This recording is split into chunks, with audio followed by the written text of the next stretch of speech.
बिस्मिल्लाहिर्रहमानिर्रहीम अस्सलामु अलैकुम वरहमतुल्लाहि वबरकातुहू। आबिद राजी चैनल की तरफ से आज मैं अपने दोस्तों को रसूलुल्लाह सल्लल्लाहु अलैहि वसल्लम का एक फरमान बताऊंगा।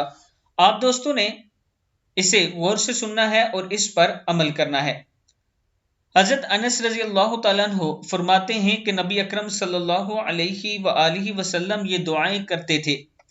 नंबर एक, ए अल्लाह, मैं बुखल, सुस्ती, बुढ़ापे और कब्र के अजाब और जिंदगी और मौत के फितनों से तेरी पनाह मांगता हूँ। मुस्लिम शरीफ की हदीस है कि नबी अकरम सल्लल्लाहु अलैहि वसल्लम ये दुआ मांगते थे, ए अल्लाह, मैं बुखल, सुस्ती, बुढ़ापे और कब्र के अजाब और जिंदगी और मौत के फितनों से तेरी पनाह मांगता हूँ।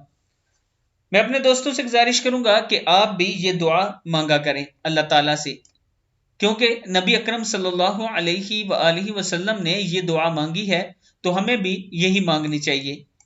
किताब का वाला ये नीचे मौजूद है, आप देख सकते हैं। आप दोस्तों ने इस वीडियो को आगे जरूर शेयर करना है और इसके साथ चैनल को जरूर सब्सक्राइब करना है। अस्सलामु अलैकुम वरहमतुल्लाहि वबरकातुहू।